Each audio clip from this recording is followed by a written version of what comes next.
નમસ્કાર મિત્રો અન્ન બચાવો જીવ બચાવોના પ્રેરક નિલેશભાઈ જીકાદરા પોતાની આખી ટીમ છે. આ બચાવોને તમે જોશો ને એટલે તમને નવાઈ લાગશે, પણ હકીકતમાં અન્ન બચાવો જીવ બચાવોની આ ટીમ છે.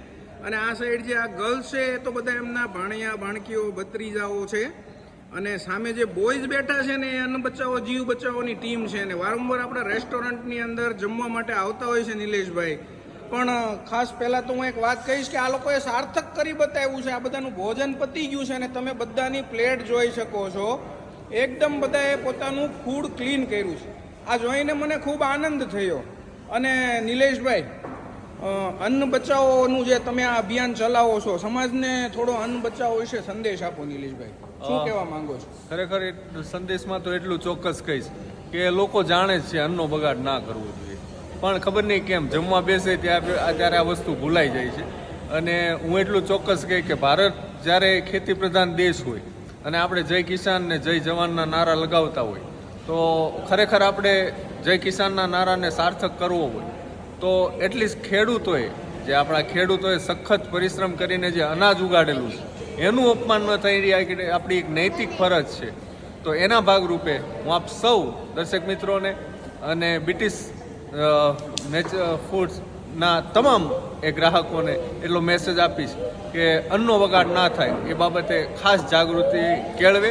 કારણ કે આપણે જોઈએ છીએ દેશ વિદેશમાં અન્ય દેશના નિયમો આપણે જાણીએ છીએ કે કેવું કે જમવા માટેનો ચાર્જ તો આપણે આપીએ જ છીએ. હોટલોમાં જઈએ તો જમવાનો ચાર્જ આપીએ છીએ, આપણે ક્યાંય બગાડવાનો ચાર્જ નથી આપતા. હોટલમાં આપણે જઈએ છીએ, સ્વાભાવિક છે કે હું મારા પૈસાનું જ લઉં છું, પૈસા કોઈ બીજા નથી દેતા. પણ એનો મતલબ એવો નથી કે મારે બગાડવું, કારણ કે હું પૈસા આપું છું, જમવાના આપું છું, બગાડ કરવાના નથી આપતા. એટલા માટે હું એટલું ચોક્કસ કહીશ કે તમામ જે લોકો છે, દર્શક મિત્રો છે, હોટલમાં જાય ત્યાં પણ ભલે પોતે પૈસા આપે, પણ અન્નનો બગાડ કરવો અને ખેડૂતનું અપમાન કરવું એ ક્યારેય આપણા હિતમાં નથી અને ના કરવું જોઈએ. હા, મને તમારી આ અન્ન બચાવોની જે આ ટીમ જોઈને ખૂબ નવાઈ લાગી નિલેશભાઈ. આ નાના નાના બચ્ચાઓને તમારા ટીમનો તમે પાર્ટ બનાવેલો છે, એવું કેમ?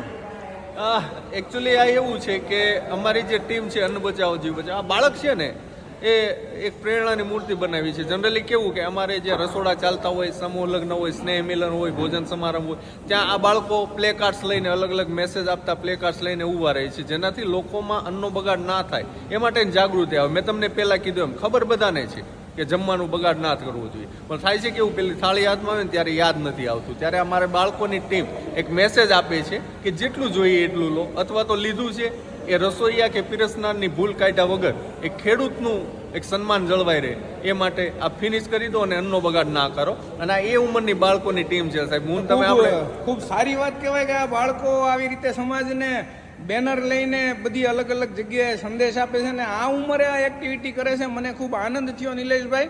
બચ્ચાઓ કેવું રહ્યું જમવાનું? મજા આવી? નિલેશભાઈ, વારંવાર તમે બીટીસમાં જમવા આવો છો અને મેં જોયું છે મોસ્ટ ઓફ તો સિઝલર જ ખાતા હોવ છો. ફૂડ ક્વોલિટી વિશે શું કહેશો? ફૂડ ક્વોલિટી વિશે લગભગ સુરતમાં જે ખાવાના શોખીન હશે, બરાબર, સુરતનું જમણ ઓલરેડી ફેમસ જ છે. પણ એમાંય જે એક વખત બીટીસમાં કહેવાય ને રિપીટ રેશિયો બીટીસનો જે છે એ ખૂબ ઊંચો છે, એનો મને આનંદ છે કે વારંવાર મારી જેવા ઘણા કસ્ટમર આવે છે. અને એનું કારણ છે કે ફૂડ ક્વોલિટી તો ધ બેસ્ટ છે જ, સાથે સાથે જ મને તમારી એક ક્વોલિટી ખાસ ગમી, જે દરેક હોટલ રેસ્ટોરન્ટના ઓનરને માલિકને હું આજે આ વિડીયોના માધ્યમથી એક મેસેજ આપવા માગીશ કે જ્યારે આપણે તમને ઓર્ડર આપીએ ને તો હોટલ રેસ્ટોરન્ટ માલિકનું કેવું હોય ટાર્ગેટ હોય કે મોટું બિલ બને અથવા તો વધુમાં વધુ ઓર્ડર આપે પાર્ટી, બરાબર. જ્યારે તમે એવું કરો છો, આપણે ઓર્ડર આપીએ ને તો તમે એવું કહો કે ખમો પહેલાં આટલું લો, એ ફિનિશ થાય ત્યાર બધી તમે બીજો ઓર્ડર આપજો. એટલે એક નવીનતમ વાત છે જે દરેક હોટલના માલિક હોય આ બ્રિટિશ તમારા પાસેથી, ખાસ જે બ્રિટિશના સ્ટાફ પાસેથી શીખવાની જરૂર છે કે કસ્ટમરને જેટલું જોઈએ એટલું લે, સાથે સાથે ઓર્ડર રિપીટ ઓર્ડરની વાત રાખો. એક સાથે ઓર્ડર લઈ દેવાની નહીં લેવાની એ તમારી જે સિસ્ટમ છે ખરેખર અન્ય હોટલ માલિક માટે પ્રેરણા થાય. ફૂડનો બગાડ ના થવો જોઈએ. લોકો જમવા માટે આવે છે અને જેટલું લોકોને જમવું હોય આપણે જમાવવા માટે અહીંયા હાજર હોઈએ, પણ ફૂડ બગડે નહીં ને એના માટે અમારી પણ પૂરતી કાળજી લેવામાં આવે છે અને ખૂબ દરેક લોકોને આના પર અમલ કરવાની જરૂર છે. થેન્ક યુ નિલેશભાઈ, thank you so much. Thank you બચ્ચાઓ.